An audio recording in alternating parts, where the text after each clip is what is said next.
When basketball legend Michael Jordan walks into his own luxury hotel wearing a baseball cap and sunglasses, no one recognizes him. Not even Talia Bennett, the nervous new receptionist. Working her very first day. Thinking he's just a regular guest, Talia checks him into a standard room instead of the magnificent penthouse suite reserved for the famous owner. It's a mistake that could cost her the job she desperately needs to support her young son. As hotel management frantically searches for their missing VIP, Michael explores the hotel incognito, seeing how things really work when no one knows he's watching. Meanwhile, Talia discovers clues about her mysterious guest's true identity. But is it already too late to save her career? What will happen when everyone discovers Talia's huge mistake? And is there more to this mix-up than meets the eye? Snow came down in thick white sheets outside the gleaming Grand Horizon Hotel in downtown Chicago. The giant glass doors at the entrance sparkled with tiny snowflakes that melted as soon as they touched the heated surface. Inside, the lobby buzzed with activity. Men in expensive suits and women in elegant dresses moved around, checking in for the grand opening weekend of the newest luxury hotel in the city. No one noticed the tall man who walked through the revolving door, shaking snow from his baseball cap. He wore dark sunglasses despite the gloomy weather outside, and a simple black jacket that hid his broad shoulders. The man paused for a moment, taking in the marble floors, crystal chandeliers, and the giant painting of a basketball player soaring through the air that hung behind the reception desk. Michael Jordan smiled to himself. The painting had turned out exactly as he'd imagined it. Of course it had. This was his hotel, built with the money he'd earned through years of hard work on the basketball court and smart business deals afterward. Today was supposed to be one of his proudest moments, the grand opening of the first Grand Horizon Hotel, with his name attached to it. But something felt off to Michael. The staff had been preparing for months. The managers had promised perfect service for every guest.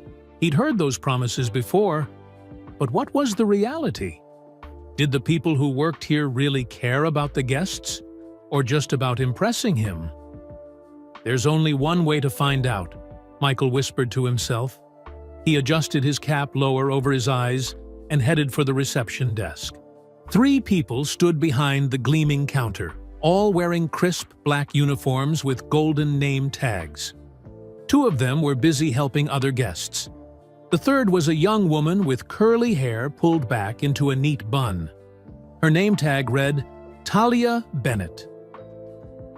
She looked nervous, her eyes darting around the busy lobby as she straightened already perfect stacks of papers. "Excuse me," Michael said, keeping his voice lower than usual. "I'd like to check in, please." Talia jumped slightly, as if she hadn't noticed him approach. "Oh, yes, of course, sir. Welcome to the Grand Horizon Hotel. Do you have a reservation?" Michael had planned this moment carefully. He'd personally made sure there was an extra room booked under a fake name, just in case he wanted to test the service without anyone knowing who he was. "Should be under Mike Johnson," he said. Talia typed quickly on her computer. Her fingers trembled slightly. Was she new? Michael wondered. Good. Someone new might not recognize him right away. "Yes, Mr. Johnson, I see your reservation here. You'll be staying with us for 2 nights. Is that correct?"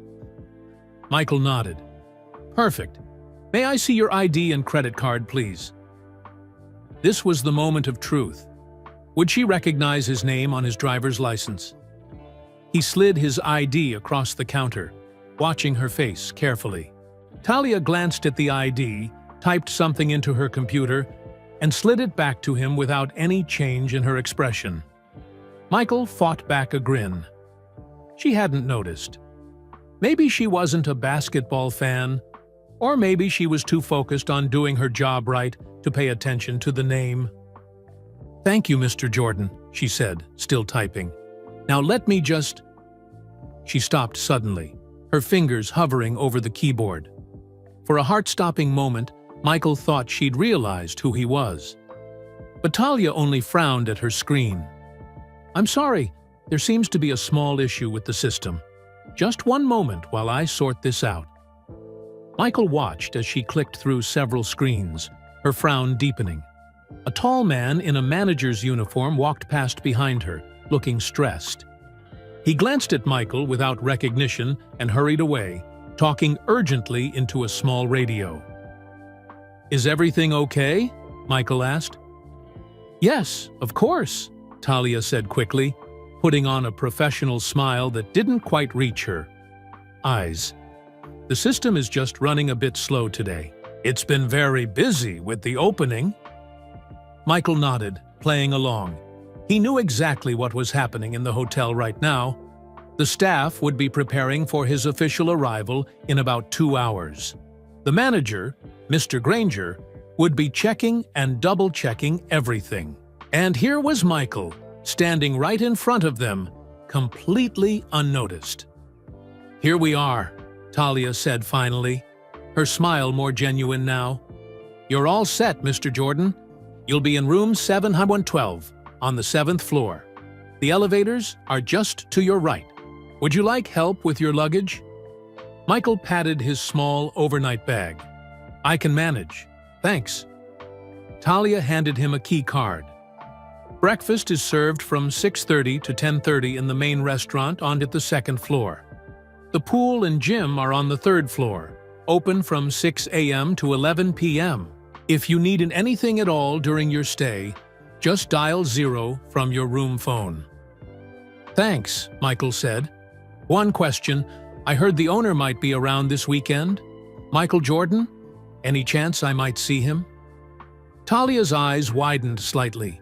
"Oh yes, Mr. Jordan is expected to arrive later today for the opening ceremony. It's quite exciting. The ceremony will be in the Grand Ballroom at 7 p.m., if you'd like to attend."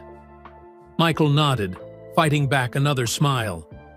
"I'll think about it." As he turned to leave, another guest approached the desk. Michael overheard the woman ask, "Is it true Michael Jordan himself is staying here tonight?" "Yes, ma'am," Talia answered proudly. "He'll be in the penthouse suite, of course." Michael froze mid-step. The penthouse suite. But she'd just given him room 712. A regular room. Not the luxury penthouse that had been specially prepared for his arrival. For a moment, he considered turning back and revealing who he was. But then a better idea came to him. This mistake was actually perfect. Now he could experience the hotel just like any other guest would. No special treatment, no staff hovering around trying to impress him. Just the real Grand Horizon Hotel experience. Michael headed for the elevators, a plan forming in his mind. He'd stay in room 7112, at least for a little while. Meanwhile, the staff would start to panic when he didn't show up for his official arrival. It would be interesting to see how they handled the situation.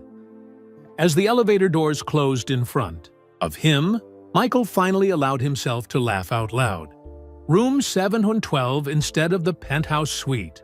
What a mix-up! Poor Talia had no idea what she'd done. And somewhere in this grand hotel, a storm was brewing. One that would change lives forever, starting with the nervous young woman at the front desk. The real question was, how long could he keep up this disguise before someone recognized him? And what would happen to Talia when everyone discovered her huge mistake? Talia Bennett's hands shook as she helped the next guest check in. This was only her 4th hour working at the Grand Horizon Hotel, and she already felt completely overwhelmed. The lobby was packed with important-looking people. Her new black uniform shoes pinched her toes. And worst of all, her boss, Mr. Granger, kept walking past the front desk with a worried look on his face. "Don't mess up, don't mess up," she whispered to herself when there was finally a break in the line of guests. Talia hadn't wanted to work. Today of all days, the grand opening of Chicago's fanciest new hotel. But when Mr. Granger called yesterday and said, "We need you to start immediately," she couldn't say no. Not when Devin needed new winter boots and their apartment's heater was making funny noises again. Thinking about her 7-year-old son made Talia stand up straighter. This job paid better than any she'd had before. She could finally start saving money instead of worrying about every single bill. She just had to get through this crazy first day. "Bennett!" Mr. Granger's sharp voice made her jump. He was a tall man with silver hair and glasses that he wore on the tip of his nose. "Any problems so far?" "No, sir," Talia said quickly. "Everything's running smoothly." "Good. Remember what I told you this morning. Today has to be perfect. We have VIPs coming, including the owner himself." Mr. Granger leaned closer and lowered his voice. "Michael, Jordan will be arriving for the ceremony in less than 2 hours. If you see him, alert me immediately." "Yes, sir." Talia nodded seriously, though she wasn't entirely sure she'd recognize Michael Jordan if he walked right up to her desk. Basketball wasn't really her thing. She knew he was famous, of course, but she spent her free time helping Devin with homework or catching up on sleep, not watching sports. Mr. Granger hurried away, speaking rapidly into his radio. Talia took a deep breath and looked at the fancy clock above the elevator doors. 6 more hours until her shift ended. 6 hours of smiling and typing and trying not to make mistakes. She thought about the man she'd just checked in, Mr. Jordan. Not the Michael Jordan, obviously, just a regular guest with the same last name. He'd seemed nice enough, though. A bit mysterious with those sunglasses indoors. Something about him had seemed familiar, but Talia couldn't place it. Maybe he just had one of those faces. Her thoughts were interrupted when her coworker, Leo, nudged her arm. "Heads up," he whispered. "The big boss just arrived." Talia looked toward the hotel entrance, expecting to see Michael Jordan himself walking through the doors. Instead, she saw a short, balding man in an expensive suit. "That's Mr. Dawson," Leo explained. "He's the hotel chain CEO, even higher up than Jordan in this business." Mr. Dawson strode straight to the front desk. Talia's heart pounded as he approached her side of the counter. "Good afternoon, sir," she managed to say. "Welcome to Grand Horizon." Mr. Dawson barely glanced at her. "I need to speak with Granger. Now." "Yes, sir. I'll page him right away." Talia reached for the phone with trembling fingers.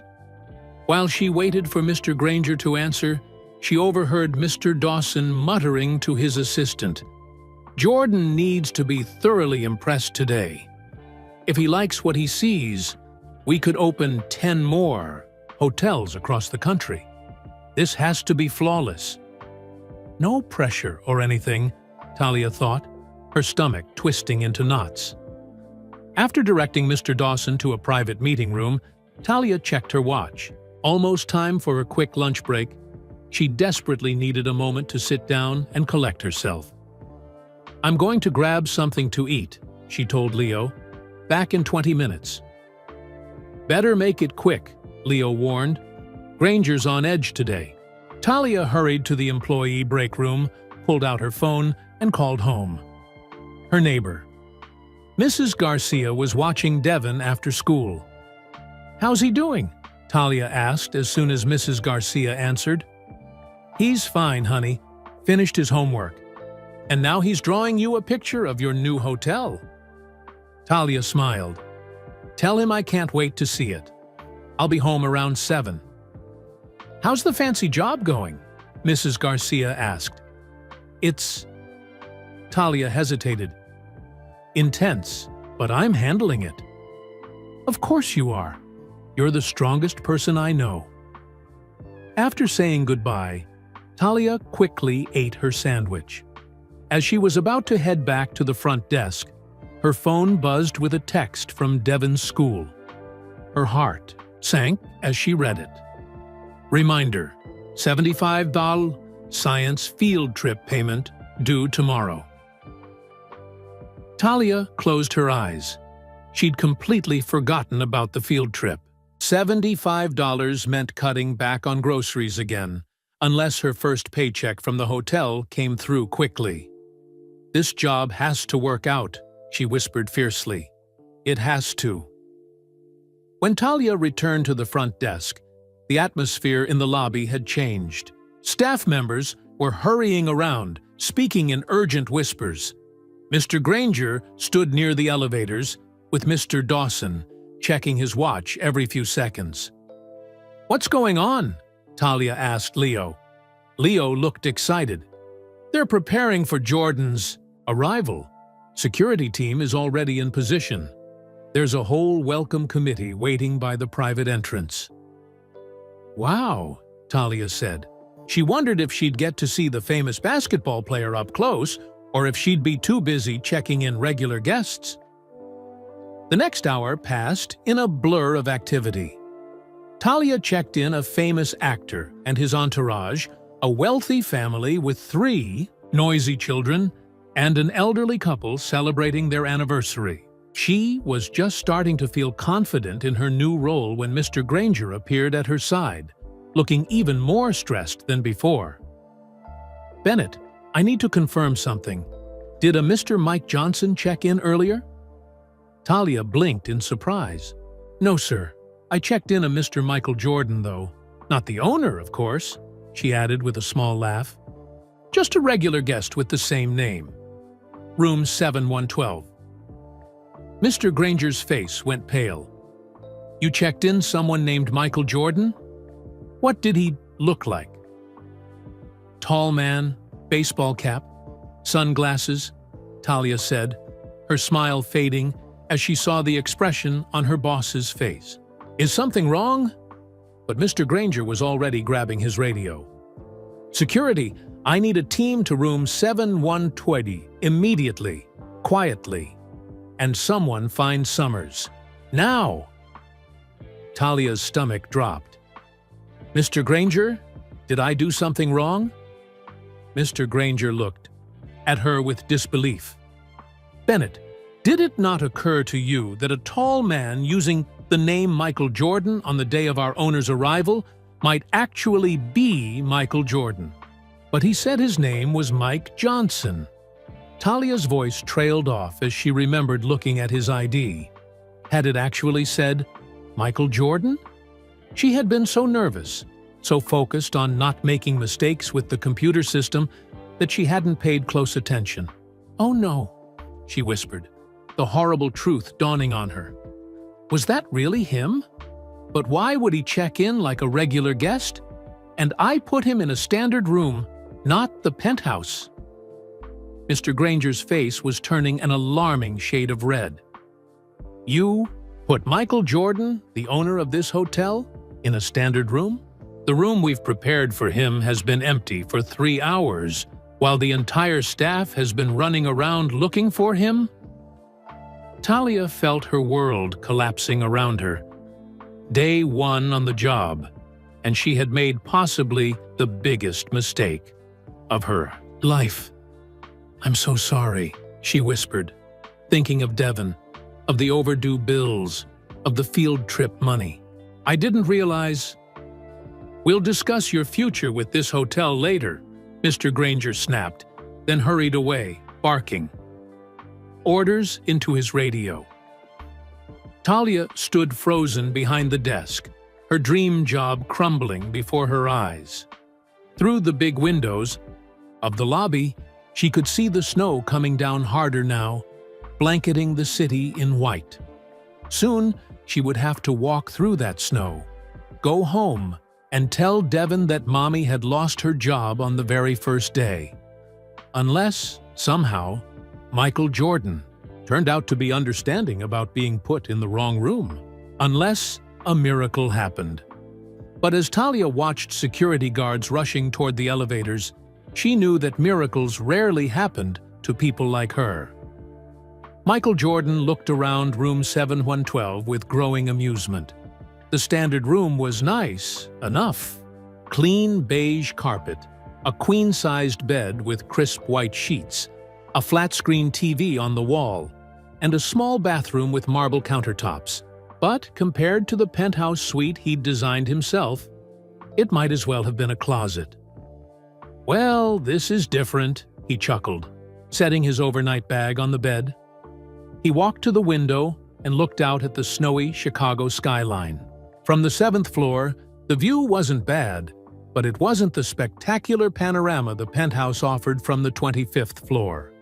He could see part of the Chicago River, now white with ice, and the tops of nearby buildings disappearing into the gray winter sky. Michael removed his baseball cap and sunglasses, running a hand over his shaved head. It felt good to drop the disguise, even if just for a moment. He wondered how long it would take for someone to figure out where he was. Probably not long. The opening ceremony was scheduled to start in less than 2 hours, and his absence would certainly be noticed. The thought made him smile again. He pictured the hotel staff scrambling to find him, the famous owner who had mysteriously vanished. They'd probably call his cell phone soon, but he'd turned it off before entering the hotel. Michael Jordan wanted to see how his hotel really operated, not how it performed when everyone knew he was watching. He sat on the edge of the bed and bounced slightly, testing the mattress. It was firmer than he expected for a standard room. That was good. He'd insisted on quality beds throughout the hotel, not just in the expensive suites. At least that instruction had been followed. Next, he checked the bathroom. The shower pressure was decent, the towels were thick and soft, and the complimentary toiletries were the high-end brand he'd selected. So far, the room passed his inspection. But there were small things that bothered him. The TV remote had no batteries. The information book about hotel services was missing, and the temperature control panel was set to an uncomfortably warm 78 degrees. Michael adjusted it to 70 and made a mental note of these issues. Time to check out the rest of the hotel, he decided. He put his disguise back on, cap pulled low, sunglasses covering his eyes, and left room 712. The hallway was quiet and elegantly decorated with framed black and white photographs of Chicago landmarks. Michael nodded approvingly. This was exactly what he'd wanted. A hotel that reflected the city's character and history. He took the elevator down to the 3rd floor, where the pool and gym were located. The gym was state-of-the-art, with new equipment and plenty of space. Through the glass doors, he could see 2 guests working out. Perfect. The facilities were being used, not just sitting empty for show. The pool area was even more impressive. A large indoor pool with a glass ceiling that let in natural light, comfortable lounge chairs, and a small bar serving healthy drinks and snacks. Michael felt a surge of pride. This was his vision coming to life. As he was about to leave, a young hotel employee entered the pool area. He was carrying a stack of fresh towels and didn't notice Michael at first. Then he looked up, and his eyes widened with shock. "Mr. J. Jordan?" the young man stuttered, nearly dropping the towels. Michael put a finger to his lips. "Keep it down, please. What's your name?" "Pedro, sir. Pedro Martinez." The young man couldn't stop staring. "Nice to meet you, Pedro. Listen, I'm checking out the hotel incognito today. I'd appreciate if you didn't tell anyone you saw me." Pedro nodded eagerly. "Of course, Mr. Jordan. I won't say a word, but Shouldn't you be at the opening ceremony soon? Everyone's getting ready for it. I'll be there, Michael assured him. Just doing some undercover quality control first. How long have you worked here, Pedro? Just 2 weeks, sir. I was hired for the opening. And how do you like it so far? Pedro's face lit up. It's amazing. Best job I've ever had. The staff is treated really well, and the managers actually listen to our ideas. That was exactly what Michael wanted to hear. He smiled and patted Pedro on the shoulder. Good. Keep up the good work. Remember, our secret, okay? Yes, sir, Pedro said, looking like he might burst with excitement. Your secret is safe. With me. Michael left the pool area feeling satisfied. At least some things were working according to plan. He decided to check out the restaurant next. As he walked through the hotel, he noticed that the staff was indeed running around more frantically than normal. Several security guards passed him without a second glance, talking urgently into their radios. They're looking for me, he thought, with amusement. The second-floor restaurant was called Air 23, a nod to his basketball jersey number. The space was elegant, but not stuffy, with comfortable seating and large windows overlooking the city. About half the tables were occupied with early dinner guests. Michael found an empty table in the corner and sat down. A waiter quickly approached. Good evening, sir. Welcome to Air 23. My name is Marcus, and I'll be your server today. Thanks, Marcus. I'll just have a cup of coffee for now. Certainly, sir. Coming right up. While waiting for his coffee, Michael observed the restaurant operations. The service was efficient, the atmosphere pleasant. But he noticed that the background music was too loud, making it difficult for guests to have conversations. Another note for improvement. Marcus returned with the coffee. Here you go, sir. Anything else I can get you? Actually, I have a question. I heard the owner, Michael Jordan, is supposed to be here tonight. Have you seen him? Marcus leaned closer and lowered his voice. Between you and me, sir, there's a bit of a situation. Mr. Jordan was supposed to arrive hours ago, but nobody can find him. The managers are going crazy. The ceremony starts in an hour, and the guest of honor is missing. That's terrible, Michael said, fighting back a smile. I'm sure he'll turn up. I hope so, sir. Enjoy your coffee. As Michael sipped his coffee, he noticed the restaurant manager speaking urgently to a security guard near the entrance. The guard was showing the manager a photo on his phone. Probably a picture of Michael himself. The manager shook his head, and the guard moved on to the next section of the restaurant. Getting warmer, Michael thought. It was probably time to head back to his room before someone recognized him. He paid for his coffee and took the elevator back to the 7th floor. As he walked down the hallway toward room 712, he saw a group of security guards and hotel staff gathered outside his door. Among them was a tall, stern-looking man who seemed to be in charge. Michael stopped at the ET corner watching the scene unfold.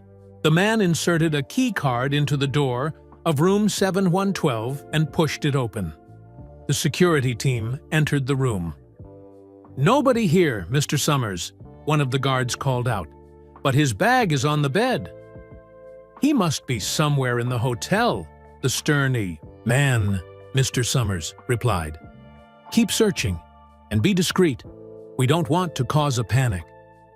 Michael stepped back around the corner, considering his options.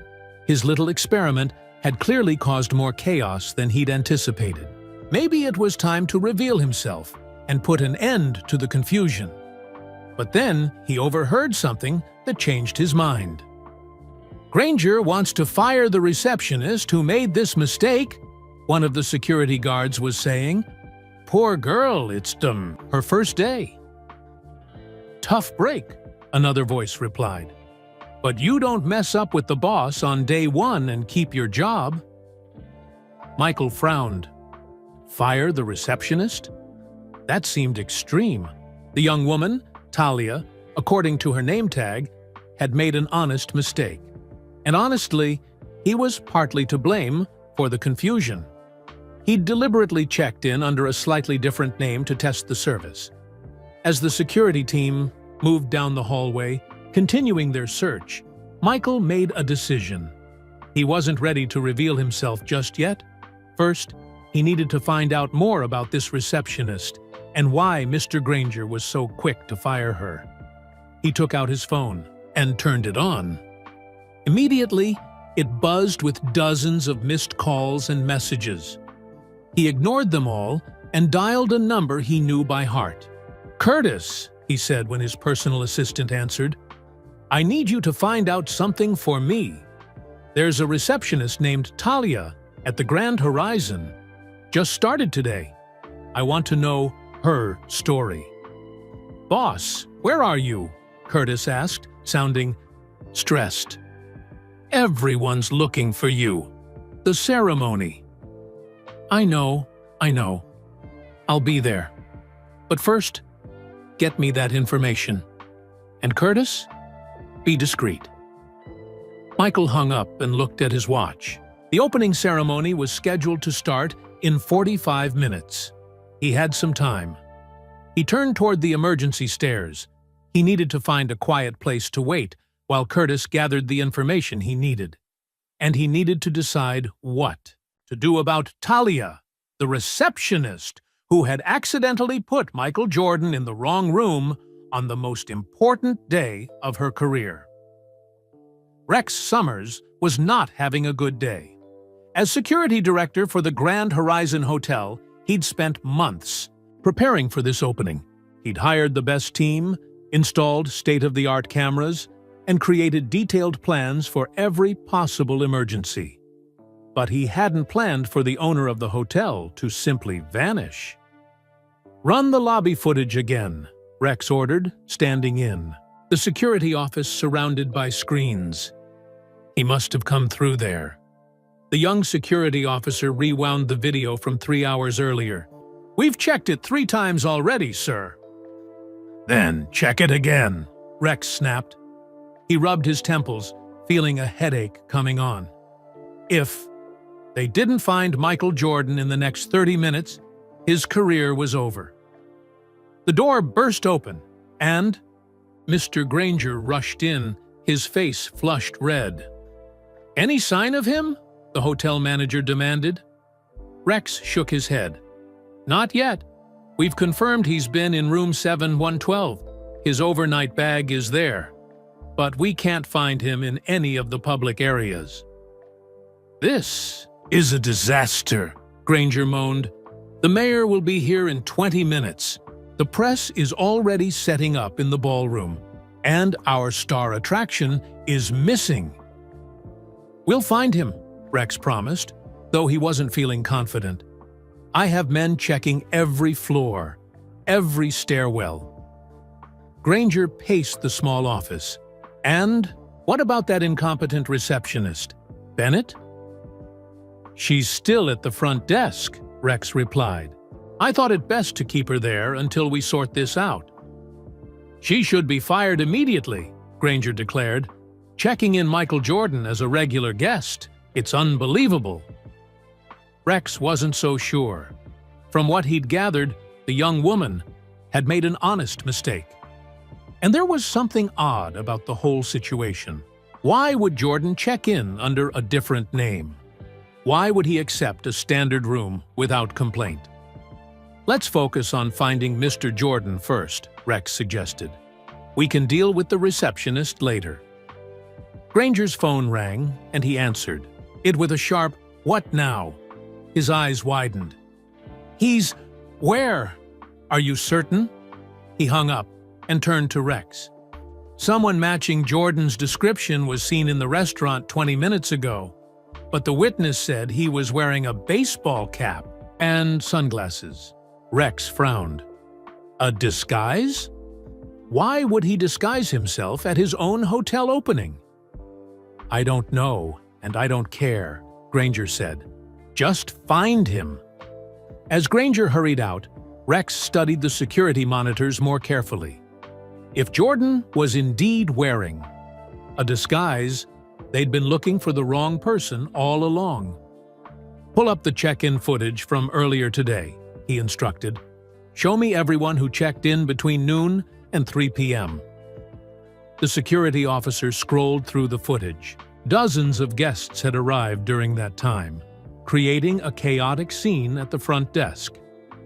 "There," Rex said suddenly, pointing at a tall man in a baseball cap and sunglasses. "That's him." He watched as the disguised figure approached the reception desk and spoke with Talia Bennett. The interaction seemed perfectly normal. No signs of confusion or recognition from either party.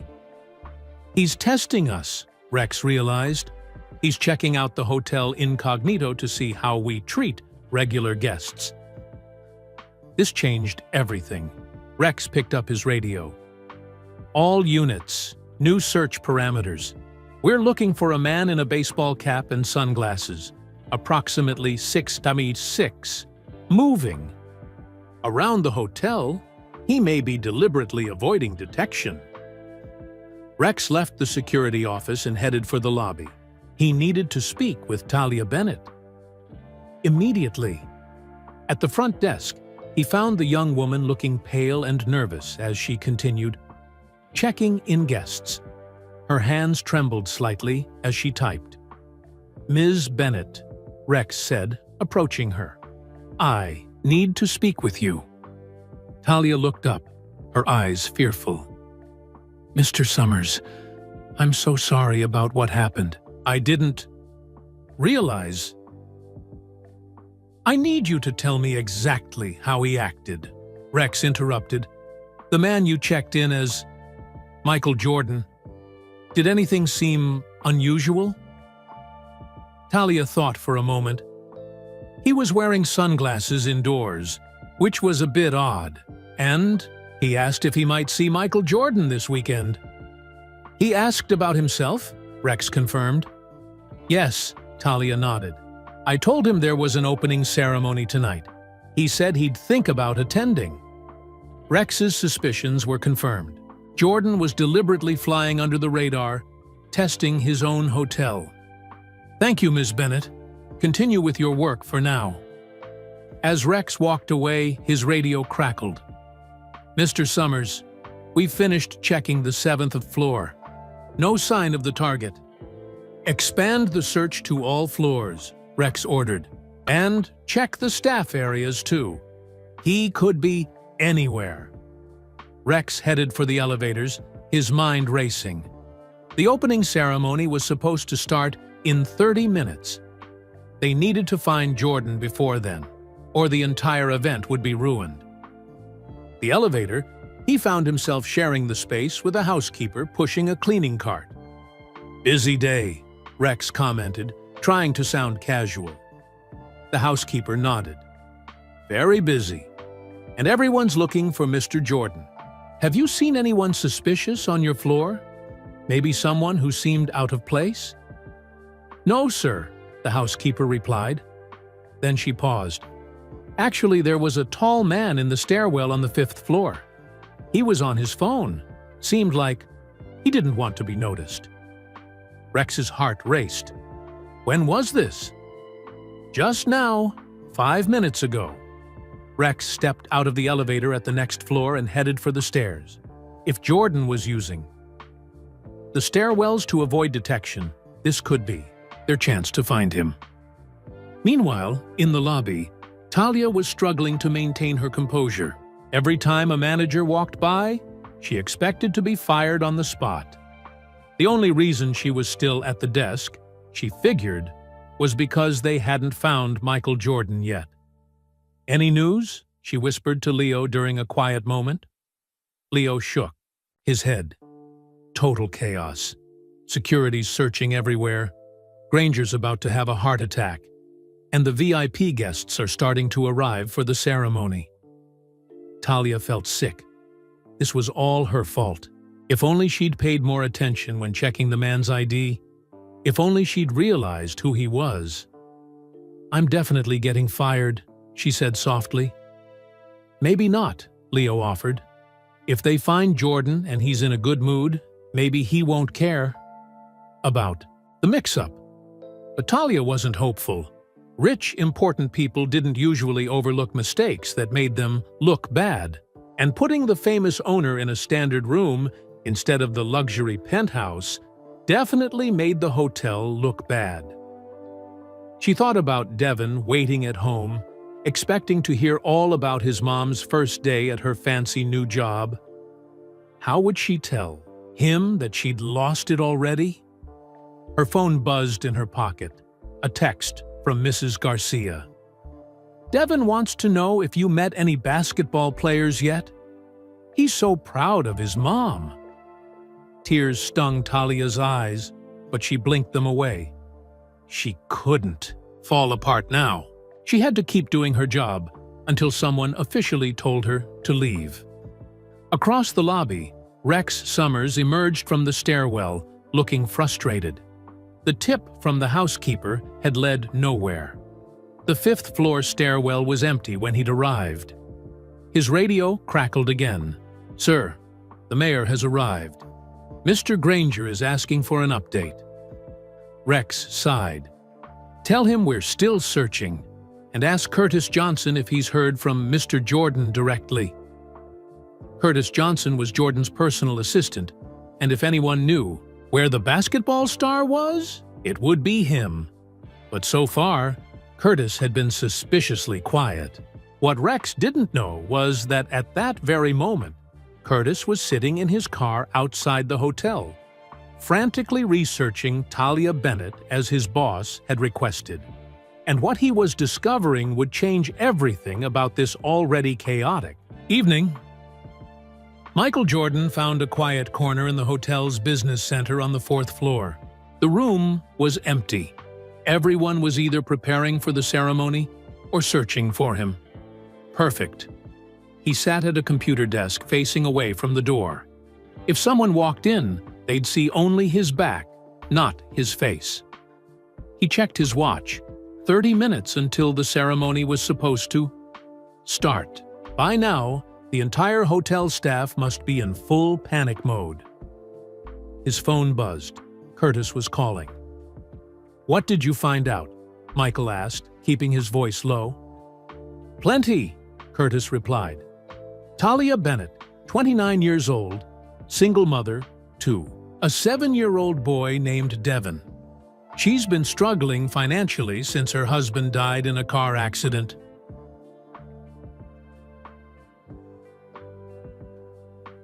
"3 years ago." Michael frowned. He hadn't expected such a difficult backstory. "There's more," Curtis continued. "She's worked 3 jobs at once to make ends meet, put herself through night school to get an associate's degree in hospitality management, got evicted from her apartment last year when her previous employer went bankrupt, had to move to a smaller place in a rougher neighborhood. And the hotel job? How did she get it? Applied 7 times before finally getting an interview. According to social media, today was her first day. She called it her dream job in a post this morning." Michael leaned back in his chair, thinking. No wonder the young woman had been nervous at the check-in desk. This wasn't just another job for her, it was a lifeline. "Thanks, Curtis. That's helpful." "Boss, what's going on? Everyone's looking for you." "The ceremony." "I'll be there," Michael assured him, "just taking care of something first." He hung up and stared at the blank computer screen, seeing his reflection. The baseball cap and sunglasses suddenly felt silly. What had started as a simple test of the hotel's service had turned into something more complicated. Michael had grown up poor himself. He knew what it meant to struggle, to fight for every opportunity. His mother had worked multiple jobs to support the family. He'd seen firsthand how a single mistake could derail someone's entire future. And now Talia Bennett was about to lose her dream job because of a mistake that wasn't entirely her fault. He'd deliberately checked in with a slightly different name. He'd worn a disguise. He'd said nothing when she gave him the wrong room. "This isn't right," he muttered to himself. Michael stood up. Decision made. He would reveal himself and make sure Talia kept her job. But first, he wanted to see a bit more of how his hotel operated behind the scenes. He left the business center and took the service elevator down to the kitchen area. The hotel restaurant would be providing food for the opening ceremony, and he wanted to see the preparations. The kitchen was a whirlwind of activity. Chefs in white coats moved with practiced efficiency, preparing elegant appetizers and champagne flutes. No one noticed Michael slip in through the back entrance. He watched for several minutes, impressed by the teamwork and attention to detail. The head chef was firm but respectful with his staff, offering guidance rather than shouting orders. This was exactly the kind of workplace culture Michael had wanted for his hotel. As he was about to leave, Michael overheard two kitchen workers talking in hushed tones by the walk-in refrigerator. "Did they find him yet?" one asked. "No, and Granger's losing it," the other replied. "He already fired that new receptionist." Michael froze. "Fired her? Already?" The workers turned, startled by his voice. Their eyes widened as they recognized him, despite the disguise. "Mr. Jordan!" they gasped in unison. "What was that about someone being fired?" Michael asked, removing his sunglasses. The workers exchanged nervous glances. "The new receptionist, sir," one finally said. "Mr. Granger fired her about 10 minutes ago. Said she ruined the most important day in the hotel's history."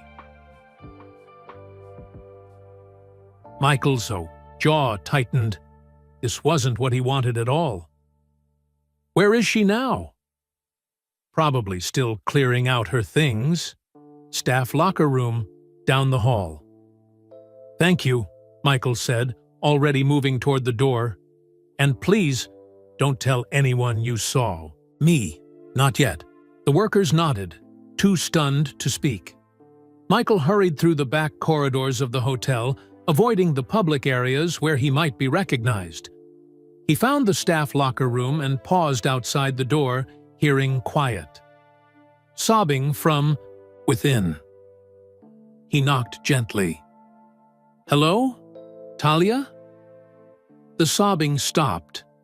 After a moment, the door opened, revealing the young woman from the reception desk. Her eyes were red and puffy, her makeup streaked with tears. When she saw Michael, her expression changed from sadness to shock. "You," she gasped. "You're him. You're really him." Michael nodded, removing his cap. "I'm sorry about the confusion earlier. I didn't mean for things to turn out this way." Talia stared at him, speechless. Then her shock gave way to anger. "Why did you do it?" she demanded, her voice shaking. "Why did you trick me? I needed this job. I have a son to support." The raw emotion in her voice took Michael by surprise. People usually didn't speak to him this way, with such honest hurt and frustration. "I wasn't trying to trick you specifically," he explained. "I wanted to experience the hotel as a regular guest, to see how things really work when no one knows I'm watching." "Well, congratulations," Talia said bitterly. "You got your authentic experience, and I got fired on my first day." She turned away, wiping fresh tears from her cheeks. Michael saw her gathering a few personal items from an open locker. A framed photo of a smiling little boy, a worn notebook, a water bottle with dinosaur stickers on it. "I'm going to fix this," Michael said firmly. "You shouldn't have been fired. The mistake was mine as much as yours." Talia looked back at him, hope flashing briefly in her eyes before fading to resignation. "It doesn't matter now. Mr. Granger made it very clear that I'm not welcome here anymore." "Mr. Granger doesn't have the final say," Michael reminded her. "I do. It's my hotel." He checked his watch again. 15 minutes until the ceremony. Just enough time. "Come with me," he said, offering his hand to Talia. "Let's set things right." Talia hesitated, looking uncertain. "Where are we going?" Michael smiled, putting his baseball cap back on. "To make a grand entrance." As they left the locker room together, Michael felt a sense of purpose that had nothing to do with hotel openings or business success. This was about doing the right thing for someone who deserved a second chance, just as he'd received many second chances throughout his own, yet career. What had started as a simple room mix-up was about to become something much more meaningful. For Talia, for Michael, and for everyone waiting in the Grand Horizon Hotel's ballroom. The Grand Horizon's ballroom sparkled with hundreds of tiny lights. Crystal chandeliers hung from the ceiling, casting a warm glow over the crowd of VIP guests. Men in expensive suits and women in designer dresses mingled around elegant tables covered with white cloths and basketball-themed centerpieces. At the front of the room, a stage had been set up with a podium bearing the hotel's logo, A stylized. Horizon line with the number 23 worked into the design. Behind the stage hung a giant banner reading, "Grand Horizon Hotel, Michael Jordan's newest triumph." Mr. Granger stood near the stage, checking his watch every 30 seconds. The ceremony was supposed to start in 10 minutes, and there was still no sign of the guest of honor. The mayor of Chicago had already arrived, along with several famous basketball players, business leaders, and celebrities. Everyone was asking the same question: "Where's Michael?" "Any updates?" Mr. Dawson, the hotel chain CEO, demanded, appearing at Granger's side. "Security is still searching," Granger replied, trying to keep his voice steady. "We've checked everywhere." "This is unacceptable," Dawson hissed. "We have 200 VIPs waiting. The press is getting restless. If Jordan doesn't show up, we're finished." Granger nodded, sweat beading on his forehead. "I understand, sir. I've already taken action. I fired the receptionist who caused this disaster." "You did what?" Dawson looked alarmed. "Without consulting me? Without knowing all the facts?" "She put Michael Jordan in a standard room instead of the penthouse. She clearly couldn't handle the job." Dawson shook his head. "You're missing the point. What if Jordan liked her? What if he was testing us by checking in anonymously? You may have just made things worse." This possibility hadn't occurred to Granger. His face paled. "Should I find her? Rehire her?" "It's too late for that," Dawson snapped. "Just focus on finding Jordan. And for heaven's sake, try to look calm. The guests are watching." Across the room, Rex Summers entered the ballroom through a side door. His expression was grim as he approached Granger and Dawson. "Any news?" Granger asked hopefully. Rex shook his head. "Nothing definitive, but we have a new theory. We believe Mr. Jordan may have been deliberately testing the hotel by checking in under a slight disguise." "That's what I was just saying," Dawson muttered, glaring at Granger. "If that's the case," Rex continued, "then firing the receptionist was premature." Granger's face fell. "Oh no." "Curtis Johnson just arrived," Rex added. "Jordan's personal assistant. He's being very evasive about his boss's whereabouts." "Bring him here," Dawson ordered. "Maybe he knows something." As Rex went to find Curtis, Granger surveyed the increasingly restless crowd. People were checking their watches, whispering to each other. The mayor was looking annoyed. This was turning into a complete disaster. Granger had worked at luxury hotels for 20 years.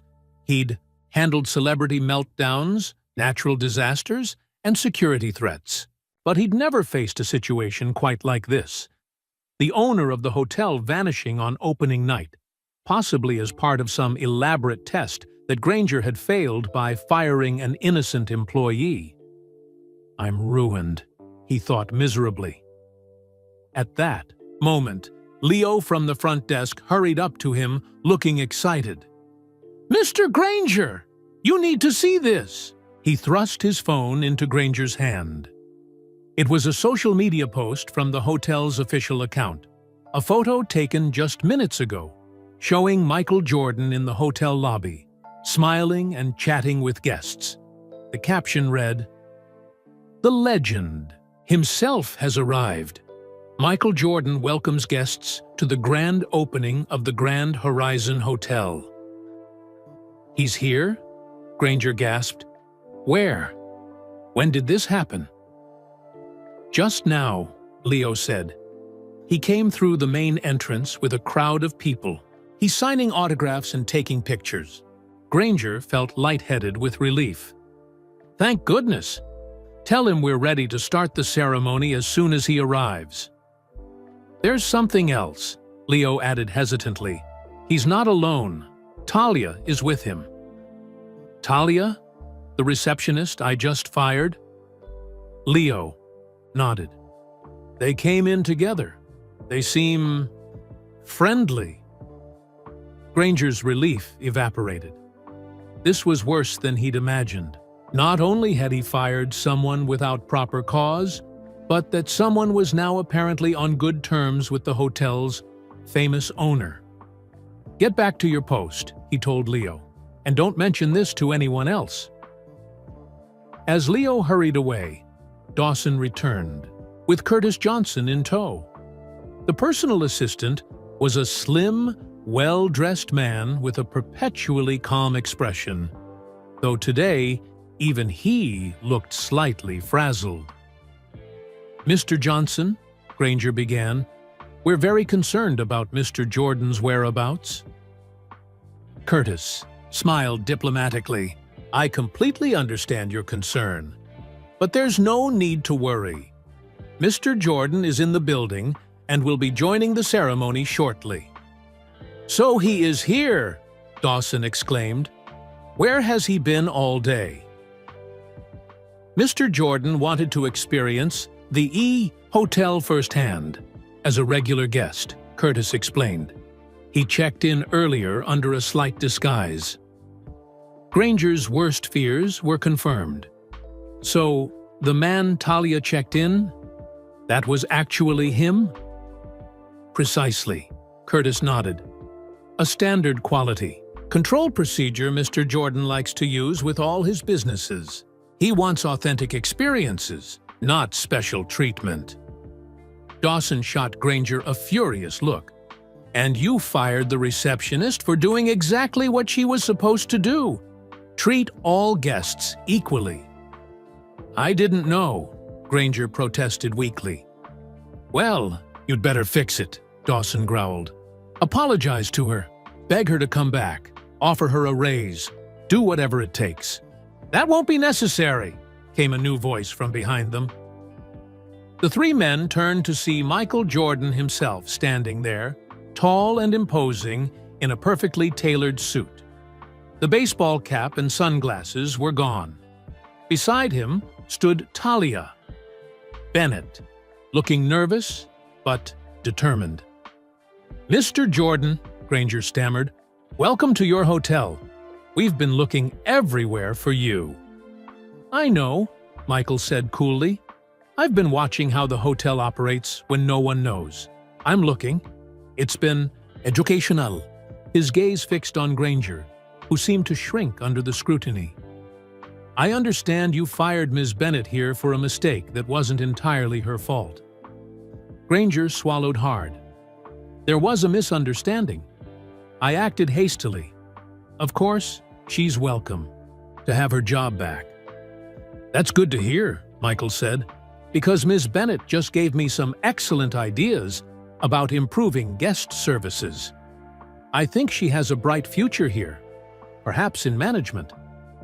Talia looked as surprised as Granger at this announcement. Michael turned to her with a smile. "What do you say, Talia? Interested in a promotion instead of just getting your old job back?" Before she could answer, the crowd finally noticed Michael's presence.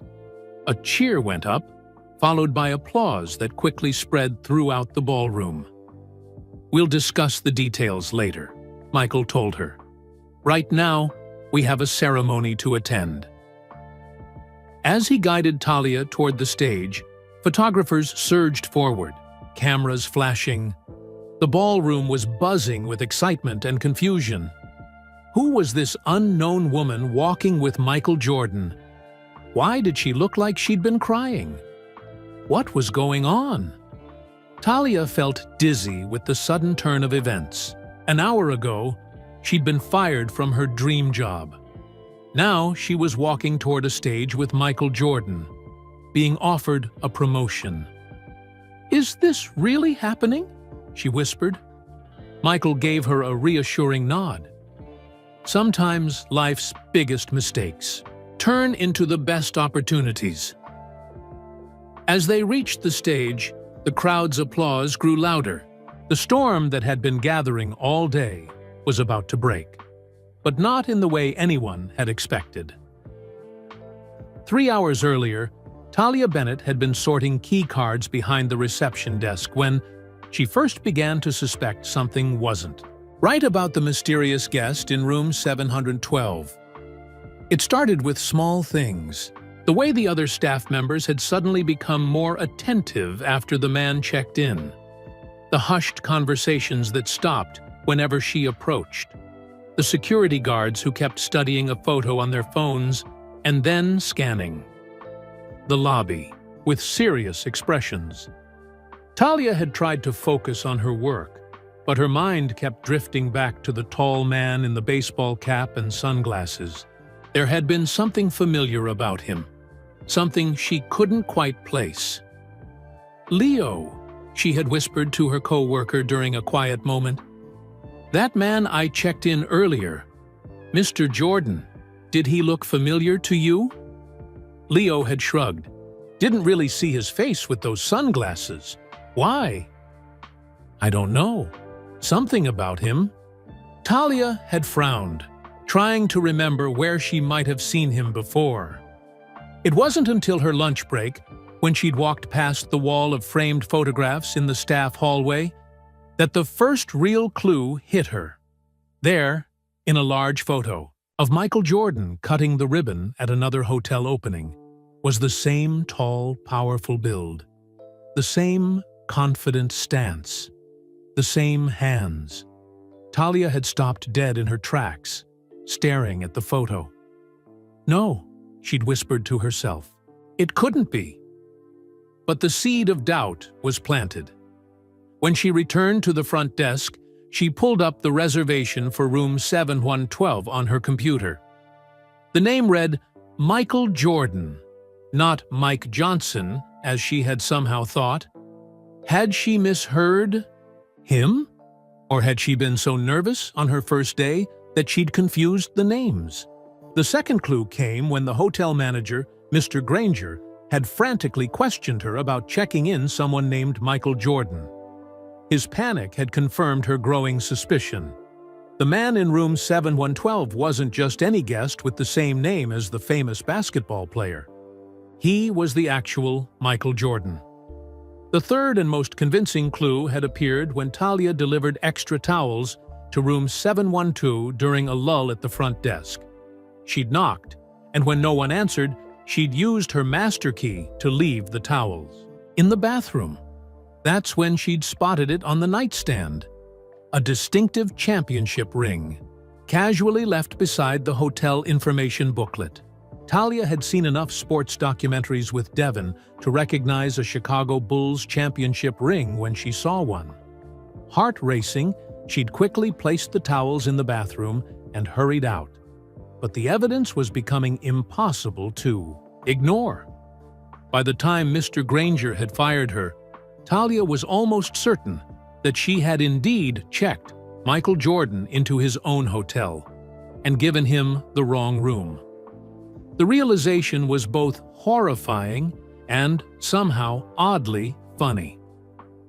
Of all the mistakes to make on her first day, now, standing beside the real, undisguised Michael Jordan at the edge of the stage, Talia watched as he stepped up to the microphone.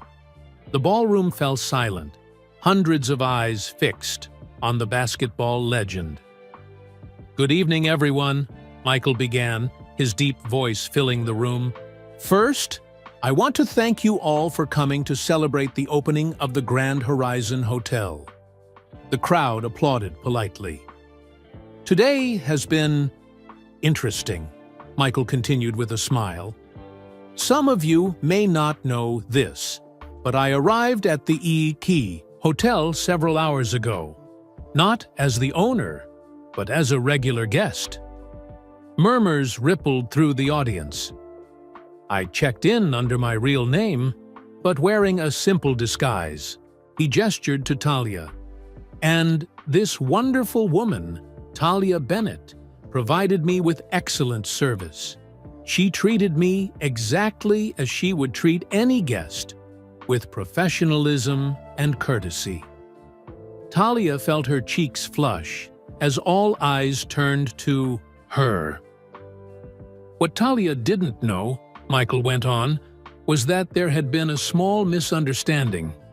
"I was assigned to room 712, a perfectly nice standard room, instead of the penthouse suite that had been prepared for me."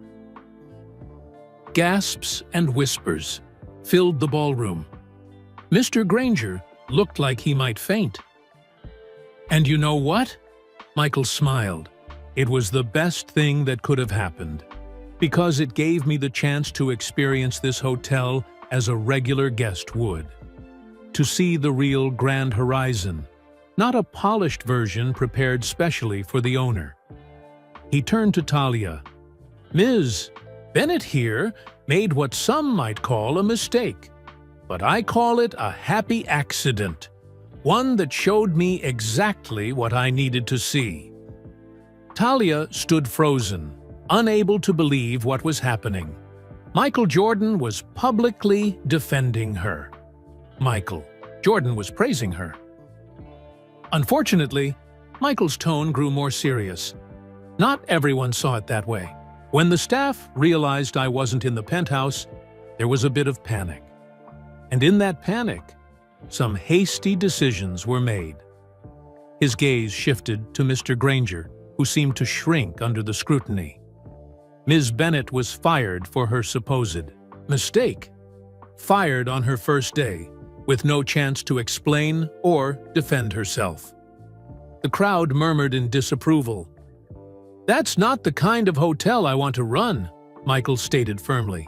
"The Grand Horizon should be a place where everyone, guests and staff alike, is treated with respect and fairness, where small mistakes are learning opportunities, not reasons for punishment." He turned back to Talia with a warm smile. "Which is why I'm pleased to announce that not only will Ms. Bennett be keeping her job, but she'll be heading up our new guest experience team, reporting directly to me." The audience broke into enthusiastic applause. Talia felt tears welling in her eyes again. But this time, they were tears of disbelief and joy. As the applause continued, Michael leaned closer to her and whispered, "Those were good clues you picked up on. Not many people would have put it together so quickly." "The ring was the giveaway," Talia whispered back, finding her voice at last. "My son is a huge basketball fan. He's going to freak out when I tell him about this." Michael grinned. "Then he'll love what I have planned next." Before Talia could ask what he meant, Michael turned back to the microphone to continue his speech. As he spoke about his vision for the hotel, Talia stood beside him, still trying to process the incredible turn her life had taken in just one day. From being fired to being promoted by Michael Jordan himself, all because she'd put him in the wrong room. Sometimes, Talia realized, the biggest mistakes really did lead to the greatest opportunities. But there was still something puzzling her, something that didn't quite add up about this whole situation. A final clue she hadn't yet discovered. The opening ceremony continued with speeches from the mayor and other VIPs. Champagne flowed freely, and the hotel staff served elegant appetizers on silver trays. The crisis seemed to have passed. Michael Jordan had appeared, the ceremony was proceeding as planned, and the guests were happy. But behind the scenes, things were far from resolved. Talia stood at the edge of the ballroom, watching the celebration with mixed emotions. Just hours ago, she'd been fired from her dream job. Now she'd been publicly praised and promoted by Michael Jordan himself. It felt unreal, like a dream she might wake up from at any moment. "Ms. Bennett?" A voice broke into her thoughts. She turned to see Curtis Johnson, Michael Jordan's personal assistant. "Mr. Jordan would like you to join him at the main table," Curtis said. "The mayor has some questions about your new position." As Talia followed Curtis through the crowd, they passed Mr. Granger, who was deep in conversation with Mr. Dawson. The hotel manager looked pale and stressed, constantly mopping his forehead with a handkerchief. "Completely unacceptable," Mr. Dawson was saying in a harsh whisper. "Firing staff without proper cause. Jordan is furious." "I was just trying to protect the hotel's reputation," Granger protested weakly. "By making snap judgments? By treating staff like they're disposable?" Talia couldn't help feeling a twinge of satisfaction as she walked by. Mr. Granger had fired her without a second thought, without even giving her a chance to explain. Now he was the one in trouble. At the main table, Michael Jordan sat with the mayor and several celebrities. He smiled as Talia approached and pulled out an empty chair beside him. "Talia, I was just telling the mayor about your promotion," he said. "About how you'll be heading up our new guest experience team." The mayor, a short woman with a friendly smile, reached out to shake Talia's hand. "Congratulations. It sounds like you made quite an impression on Mr. Jordan here." "Thank you," Talia said, still feeling overwhelmed by the situation. "It's been an unusual first day." "The best ideas often come from unexpected places," Michael said. "Talia here has given me a fresh perspective on what makes a hotel truly special." As the conversation continued, Talia smiled and nodded, but her mind was elsewhere. The question that had been bothering her kept surfacing. Why would the hotel's computer system assign Michael Jordan to a standard room instead of the penthouse suite? The reservation had clearly shown his name. There should have been a flag or a special note in the system. Unless a new thought struck her. What if the mistake hadn't been hers at all? What if someone had deliberately changed the reservation? Talia glanced at Michael Jordan, studying his face. He seemed perfectly at ease, enjoying the evening. But there was something in his eyes, a hint of amusement, perhaps, that made her wonder. The dinner portion of the evening began, with servers bringing out exquisitely prepared dishes. As they ate, Michael leaned closer to Talia. "How's the food?" he asked. "Delicious," she replied, then hesitated before adding, "Can I ask you something, Mr. Jordan?" "Of course. And please, call me Michael." Did you plan this?" The room mix-up, I mean. Michael's expression remained neutral, but there was a flicker of something in his eyes. What makes you ask that? It just seems strange that the computer would assign you to a standard room when there must have been notes in the system about the penthouse suite. And you didn't correct me when I gave you the wrong key.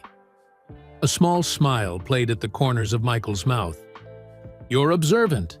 That's a valuable quality. Before he could say more, they were interrupted by Rex Summers, the security director, who approached their table with an urgent expression. Mr. Jordan, I'm sorry to disturb you, but we have a situation, Rex said quietly. Michael frowned. What kind of situation? There's a crowd gathering outside the hotel. Word has spread about your presence, and people are hoping to get autographs or photos. The police are concerned about traffic and safety. How many people? At least 500 and growing. They're blocking the street. Michael nodded thoughtfully. Have the police set up barriers. Tell them I'll come out after the ceremony to sign a few autographs, but only if the crowd stays orderly. Yes, sir. Rex hesitated. There's something else. A reporter is asking questions about Ms. Bennett and her promotion. They're running a story about how she was fired and then rehired in the same day. They're calling it Jordan's First Grand Horizon Drama. Talia felt her stomach drop. The last thing she wanted was media attention. She was just trying to do her job and support her son. Michael's expression darkened. Who told them about this? We don't know, sir, but they seem to have detailed information. Michael turned to Talia, his voice gentle but serious. Are you okay with this? Being in the spotlight wasn't part of the job description.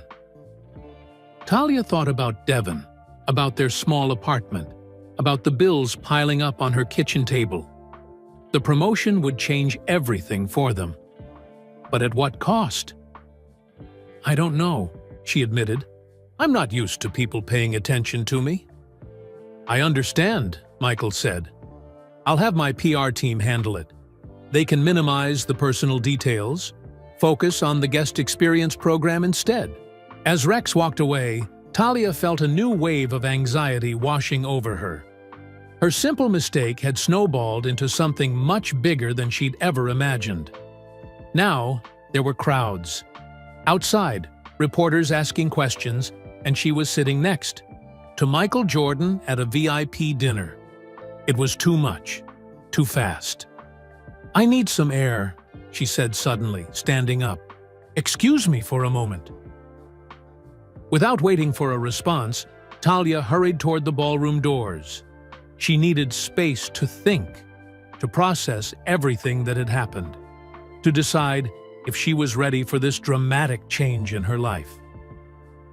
As she pushed through the doors into a quiet hallway, she heard footsteps behind her. Turning, she saw Michael following her. Talia, wait, he called. We need to talk. She stopped, her heart pounding. The look on his face told her that he had something important to say, something that might finally answer the questions that had been bothering her all evening. The crisis point had arrived. Whatever Michael Jordan was about to tell her would change everything. Talia stood in the quiet hallway outside the ballroom, her heart hammering in her chest. The sounds of the celebration, laughter, clinking glasses, soft music, seemed distant now.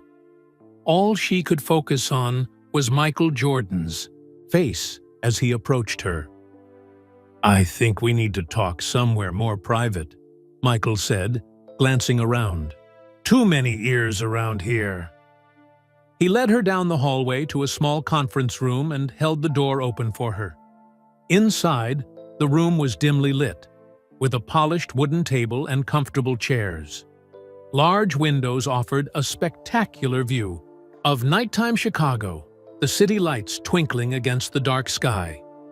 Michael closed the door behind them and took a deep breath. "You're right," he said. "There's more to this story." Talia wrapped her arms around herself. "I knew it. The computer system wouldn't have made that kind of mistake on its own. Something was changed." Michael nodded, a small smile playing at his lips. "You're quick. I like that. So, what really happened? Did you set me up? Was this all some kind of test?" Talia could hear her voice rising with emotion, but she couldn't help it. The day had been a roller coaster, and she needed answers. "Not exactly a test," Michael replied. He walked to the window, looking out at the city he'd called home for so many years. "More like a research project." "Research?" Talia frowned. "I don't understand."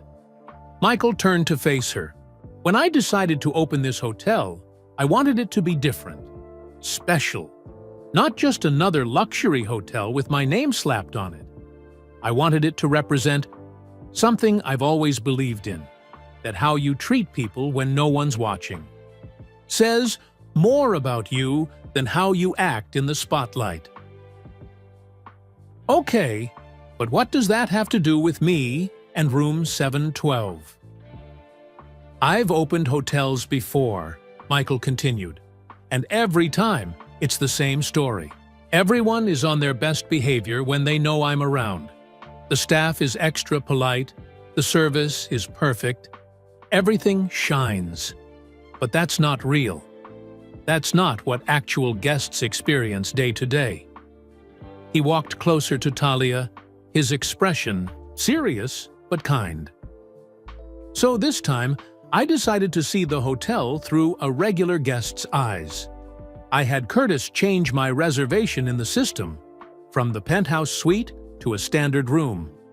The only people who knew about it were Curtis and me." Talia's eyes widened as understanding dawned. "So, it wasn't my mistake at all. The system gave you room 7112 because that's what was in the system." "Exactly," Michael nodded. "You did exactly what you were supposed to do. You followed the system." For a moment, Talia felt a wave of relief wash over her. She hadn't messed up after all. But then, another emotion took its place. Anger. "So, Mr. Granger fired me for nothing? For doing my job correctly?" Her voice trembled. "Do you have any idea what that felt like? I thought I'd lost everything. My dream job, my chance to give my son a better life. All because of a mistake that wasn't even real." To her surprise, Michael looked genuinely regretful. "I never intended for anyone to get fired. That was Granger overreacting, trying to find someone to blame. I'm truly sorry you got caught in the middle of it." "Then why didn't you come forward sooner? Why let me get fired before stepping in?" "I didn't know you'd been fired until I overheard those kitchen workers talking about it," Michael explained. "As soon as I found out, I came looking for you. I wanted to make it right." Talia took a deep breath, trying to process everything. "So the promotion, is that real? Or is that just your way of apologizing for what happened?" "Both," Michael Key admitted. "It's a real position that I've been considering adding to the hotel staff. But I also wanted to make things right with you, and after seeing how you handled yourself today, your attention to detail, your professionalism even under pressure, I think you're perfect for the job." Talia studied his face, looking for any sign of deception, but all she saw was sincerity. "Why me?" she asked finally. "There must be hundreds of people more qualified." Michael smiled. "Qualifications aren't everything. I hired a lot of qualified people to run this hotel, and look what happened today. Granger is qualified. He has 20 years of experience. But He fired you without a second thought when things got tough. He placed a hand on Talia's shoulder. I'd rather have someone with heart, someone who cares about doing the right thing, someone who pays attention to the details, someone like you. Talia felt tears welling in her eyes, but she blinked them away. I still don't know if I can do this. The media attention, the pressure, it's a lot. You don't have to decide right now, Michael said gently. Take some time to think about it. Talk to your son. See how you feel in the morning. Talia nodded gratefully. She needed time to process everything that had happened today. There's one more thing, Michael added. I was serious about what I said at the ceremony. You treated me like any other guest, with respect and professionalism. That's exactly what I want for this hotel. Every guest should feel valued, whether they're famous or not. That's just basic human decency, Talia said with a shrug. You'd be surprised how rare that can be, Michael replied with a wry smile, especially in the luxury hotel business. A knock at the door interrupted them. Curtis poked his head in. Sorry to disturb you, but they're requesting your presence back in the ballroom, Mr. Jordan. It's time for the ribbon-cutting ceremony. Michael nodded. We'll be right there. As Curtis closed the door, he turned back to Talia. Ready to face the crowd again? Talia took a deep breath. I think so, but I have one more question. What's that? If the computer system was changed to put you in room 7112, does that mean there's someone else in the penthouse suite right now? Michael laughed, a genuine warm sound that filled the small conference room. That's exactly the kind of attention to detail I'm talking about. Don't worry, the penthouse is empty. We made sure of that. As they walked back to the ballroom together, Talia felt different. The shock and anger were fading, replaced by a strange mix of exhaustion and excitement. This day had been unlike any other in her life. And as they re-entered the crowded ballroom, where all eyes immediately turned to them, Talia realized that her life had changed forever. Whether she accepted the promotion or not, nothing would ever be quite the same again. The confrontation was over. The truth was out. And somehow, against all odds, what had started as the worst day of her career had turned into an opportunity she'd never dreamed possible. As Talia and Michael re-entered the ballroom, a hush fell over the crowd. All eyes were on them. The basketball legend and the unknown receptionist who had somehow captured his attention. Talia felt self-conscious under the scrutiny, but Michael seemed completely at ease, nodding and smiling to guests as they made their way back to the main table. At the center of the ballroom stood a large red ribbon stretched across a symbolic doorway, the final part of the opening ceremony. Photographers gathered around, cameras ready. The mayor and other VIPs moved into position. Ladies and gentlemen, the event announcer called out, please gather around for the official ribbon-cutting ceremony of the Grand Horizon Hotel. The guests formed a semicircle around the ribbon. Michael guided Talia to stand beside him at the front. I'd like to invite Michael Jordan, the visionary behind this magnificent hotel, to do the honors, the announcer continued, handing Michael a large pair of golden scissors. Michael accepted the scissors but didn't immediately step forward. Instead, he turned to the crowd. Thank you all for being here tonight, he began. Opening this hotel has been a dream of mine for years. But dreams mean nothing without the right people to help make them reality. He glanced at Talia, then continued. Today, I was reminded of something important. That the true measure of a business isn't in its fancy building or luxurious amenities. It's in how people are treated. Every guest, every employee, every person who walks through these doors. The room was completely silent now, everyone hanging on his words. Earlier today, I checked into this hotel as a regular guest. I wanted to see how things really worked when no one knew the owner was watching. Michael smiled, and what I discovered was both disappointing and inspiring. He looked directly at Mr. Granger, who seemed to shrink under his gaze. I found that some of our leadership was too quick to blame, too eager to fire without investigating the facts. His expression softened as he turned back to Talia. But I also found exceptional people who treated every guest with respect and dignity. Exactly what I want this hotel to be known for. Michael raised the scissors. So, as we cut this ribbon and officially open the Grand Horizon, I'm making a promise.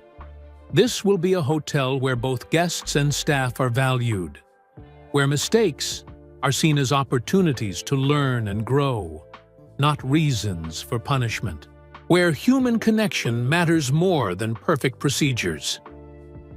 With that, he handed the scissors to Talia. Ms. Bennett, would you do the honors? This moment belongs to you as much as anyone. Gasps and whispers rippled through the crowd. Talia stared at the scissors in shock. Me, she whispered. You, Michael confirmed with a warm smile. You've earned it. With trembling hands, Talia accepted the scissors. The crowd watched in stunned silence as she stepped forward. The photographer's cameras clicked rapidly, capturing the unexpected moment. Talia took a deep breath and cut the ribbon. The red satin fell away, and the crowd erupted in applause. Ladies and gentlemen, Michael announced over the applause, the Grand Horizon Hotel is officially open. Champagne corks popped, music swelled. The celebration resumed with new energy. As Talia handed the scissors back to the event coordinator, she noticed Mr. Granger watching her from across the room. His expression was unreadable, a mix of surprise, confusion, and perhaps a hint of respect. Throughout the rest of the evening, Talia found herself being introduced to celebrities, business leaders, and politicians. Everyone wanted to meet the woman Michael Jordan had chosen to cut the ribbon. She smiled and shook hands, feeling increasingly comfortable in this new role, not just as a receptionist, but as someone whose opinion mattered. As the night wound down, Michael found her by the dessert table. How are you holding up? He asked. Better than I expected, Talia admitted, though I still can't believe any of this is happening. Michael chuckled. Sometimes life throws you a perfect pass when you least expect it. You just have to be ready to catch it. Basketball metaphors? Talia raised an eyebrow. Really? Sorry. Occupational hazard. He glanced at his watch. It's getting late. Do you need a ride home? I can have my driver take you. Talia thought about Devin waiting at Mrs. Garcia's apartment, probably long asleep by now. That would be great, actually. Thank you. As they walked toward the exit, Curtis approached them. Mr. Jordan, there's still a crowd outside. Security. Says it's safe, but you might want to use the private exit. What about the people waiting? Michael asked. At least 100 fans. They've been there for hours. Michael thought for a moment, then turned to Talia. Would you mind if we took a small detour? I hate to disappoint people who've been waiting in the cold. Of course not, Talia replied, impressed by his consideration. They headed to the hotel's main entrance. Security guards created a path through the lobby. When the doors opened, Talia was stunned by the scene outside. A large crowd of people, cheering and calling Michael's name, many holding basketballs, jerseys and photos for him to sign. For the next 20 minutes, Michael signed autographs and took selfies with fans. Talia watched, amazed by his patience and genuine interaction with each person.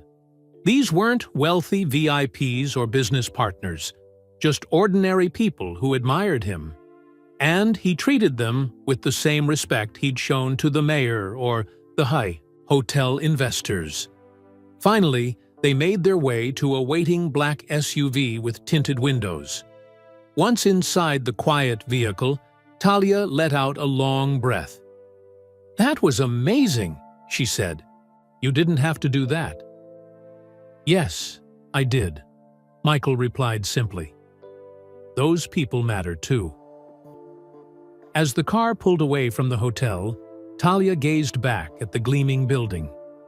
The Grand Horizon Hotel glowed against the night sky, its windows lit up like stars. "I have one more surprise for you," Michael said, reaching into his jacket pocket. He pulled out an envelope and handed it to her. "What's this?" Talia asked. "Open it." Inside were 2 tickets to the next Chicago Bulls home game, courtside seats, and a pass for a special meet and greet with the team after the game.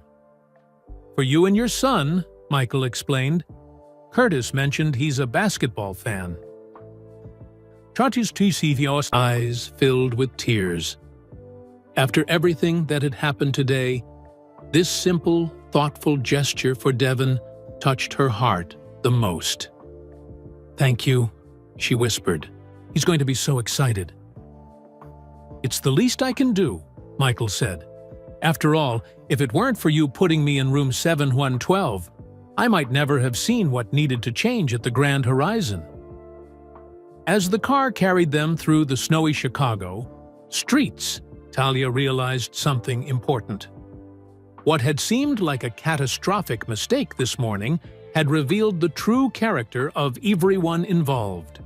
Mr. Granger's harsh judgment, Michael's compassion and vision, and her own resilience. The hotel's grand opening had indeed been a revelation, not just of a new luxury building, but of what really mattered in a business. And for Talia, it had revealed strengths within herself she hadn't known existed. Tomorrow, she would start her new position. Tomorrow, she would tell Devon about meeting Michael Jordan and getting tickets to see the Bulls. Tomorrow, their lives would begin to change. But for now, in the quiet of the car, Talia simply felt grateful that sometimes mistakes turn out to be the best things that could happen. 3 weeks later, Talia sat at her new desk on the executive floor of the Grand Horizon Hotel. Her office, her actual office with a door and her name on it, overlooked the Chicago River.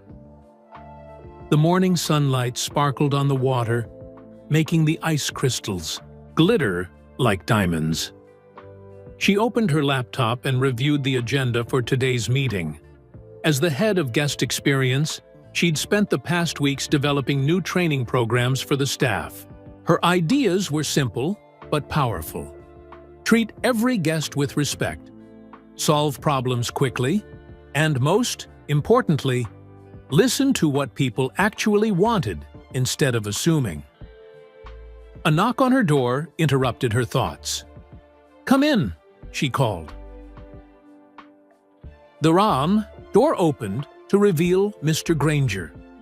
The hotel manager looked different these days, less rigid, more humble. The events of opening night had changed him too. "Good morning, Ms. Bennett," he said. "Do you have a moment?" "Of course," Talia replied, gesturing to the chair across from her desk. It still felt strange to have Mr. Granger, her former boss, who had fired her, now treating her as an equal. "I wanted to discuss the new check-in procedures you proposed," he said, sitting down. "The staff has been practicing them for a week now, and I must say, the guest feedback has been overwhelmingly positive." Talia smiled. "I'm glad to hear that. The goal was to make everyone feel special, not just the VIPs. It's working. Mr.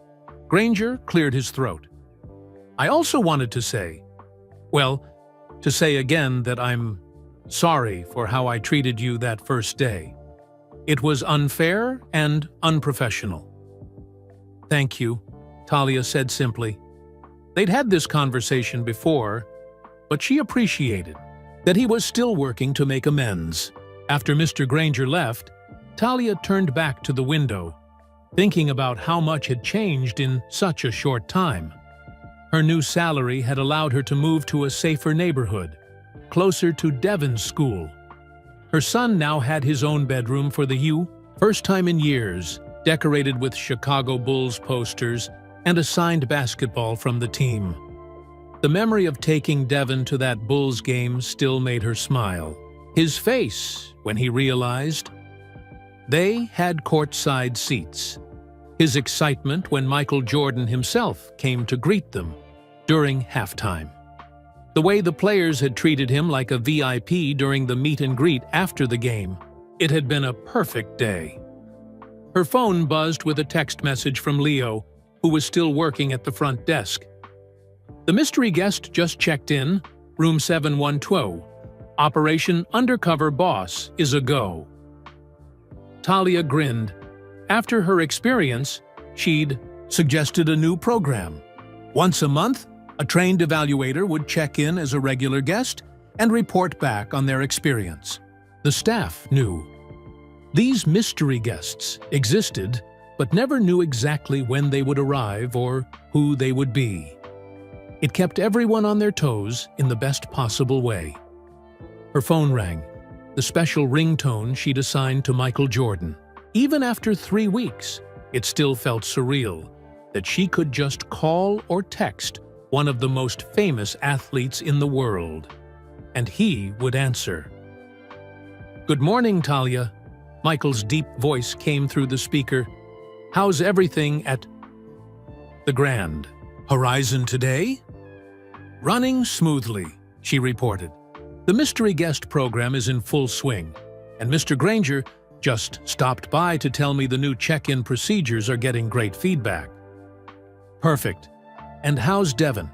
Has he stopped talking about the Bulls game yet? Talia laughed. Are you kidding? It's all he talks about. His teacher said he wrote an essay about it for school. Apparently, it was very detailed and emotionally engaging. That's great, Michael said. Listen, I'm calling about the hotel chain expansion. The investors were impressed with the changes at the Grand Horizon. Guest satisfaction scores are up 30% since opening night. They've greenlit 2 new locations, one in New York and one in Los Angeles. That's wonderful news, Talia said. It is, and I want you involved in setting up the guest experience departments at both new locations. You'd need to travel for a few weeks to each city. Is that something you could manage with Devon? Talia took a deep breath. More responsibility, more opportunities, a chance to shape not just one hotel, but 3. I'd need to figure out childcare for the travel days, she said. But yes, I think we could make it work. Great. We'll make sure the scheduling works for your family situation, Michael assured her. The success of the Grand Horizon proves your ideas were right. We want to build on that. After they hung up, Talia sat back in her chair, marveling at how far she'd come from that terrifying first day. From getting fired to helping expand a luxury hotel chain, all because she'd accidentally put Michael Jordan in the wrong room. Or at least what she had thought was an accident. That afternoon, Talia had a meeting with Rex Summers, the security director who had led the search for Michael on opening night. They'd become friends over the past weeks, often having lunch together in the staff cafeteria. Ready for your security update? Rex asked, entering her office with a folder. Absolutely, Talia replied. How are the new lobby cameras working? Out? As Rex showed her the updated security protocols, Talia noticed a sticky note on one of the pages.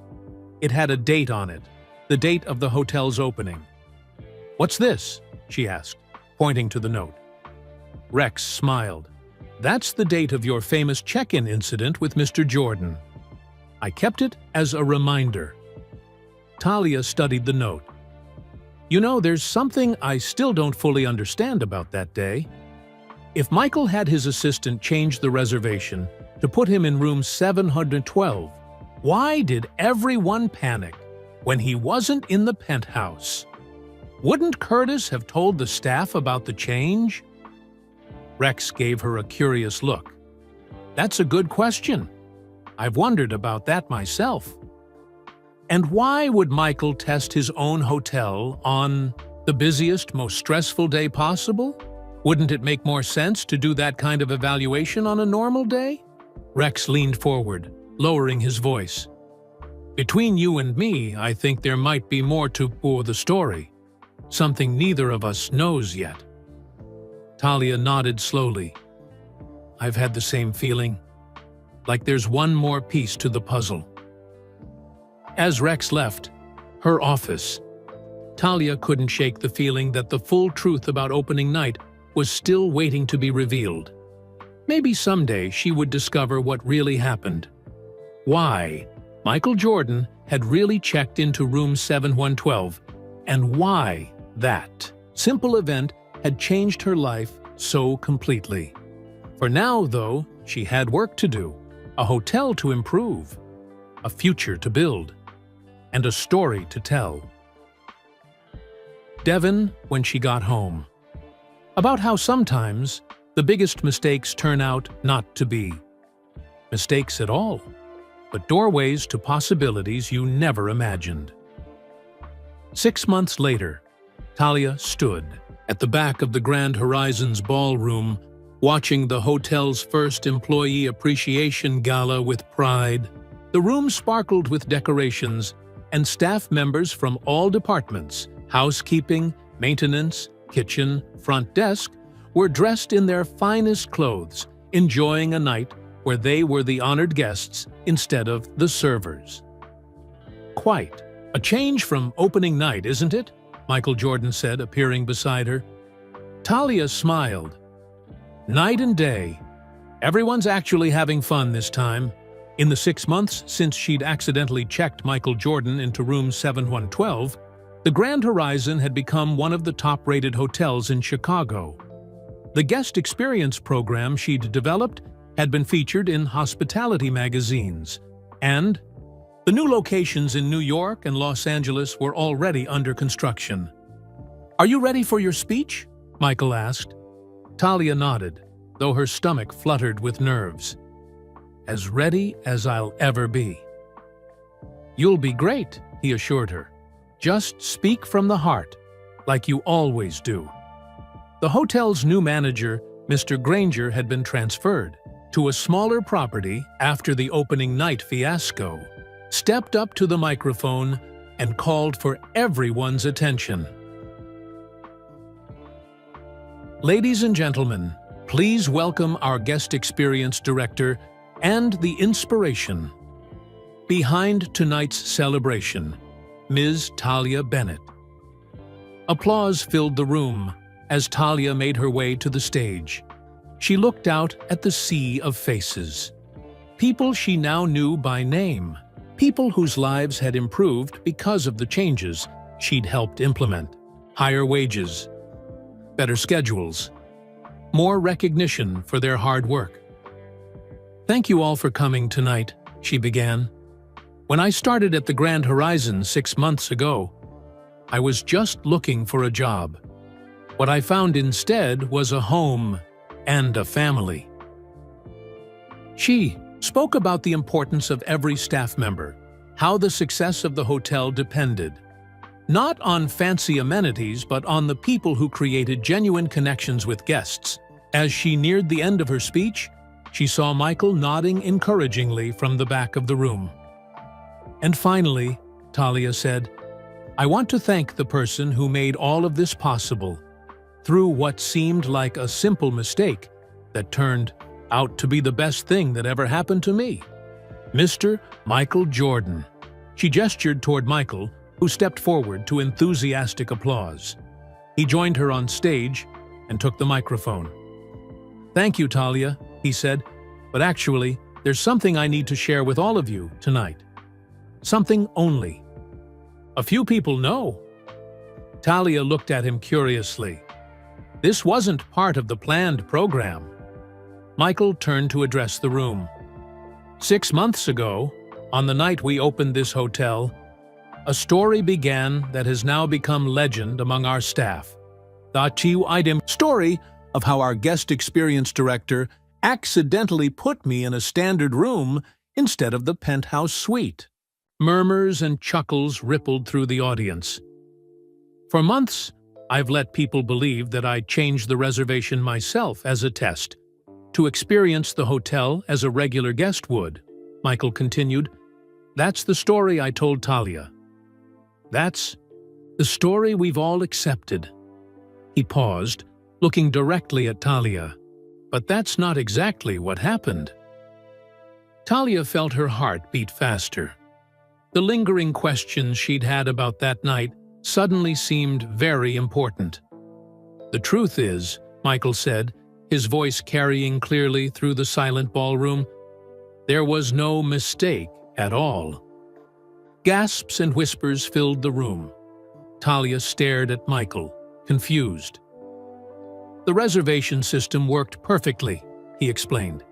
"Talia did exactly what she was supposed to do. I was always meant to be in room 712. But then, why?" Talia began. "Why? Did everyone panic when I wasn't in the penthouse?" Michael finished her question. "Because only 3 people knew about the plan: me, Curtis, and Rex Summers, our security director." Rex stood up from his table near the front, giving Talia a small salute. "We wanted to see how the hotel management would respond to a problem," Michael continued. "Not how they'd treat a regular guest, but how they'd handle a crisis, how they'd treat staff when things went wrong." Understanding dawned on Talia's face. It was a test, but not of me. "Not of you," Michael confirmed. "Of Granger and the management team. A test they failed spectacularly when they rushed to blame you and fire you without investigation." The room was completely silent now, everyone hanging on, every word. "The real test was seeing who would stand up for what was right when pressure was high," Michael said. "Who would treat people with respect, even in a crisis? And you, Talia, passed that test with flying colors." Talia was speechless. All this time, she'd thought she'd made a career-ending mistake that had miraculously turned into an opportunity. But there had never been a mistake at all. "So, you see," Michael said, turning back to the audience, "the lesson here isn't just about turning mistakes into opportunities. It's about integrity. About doing the right thing even when no one seems to be watching. Because someone always is." He raised his glass. "To Talia Bennett, who showed us all what real guest experience means, treating every person with dignity and respect, no matter who they are or what's gone wrong." "To Talia," the room echoed, glasses rising.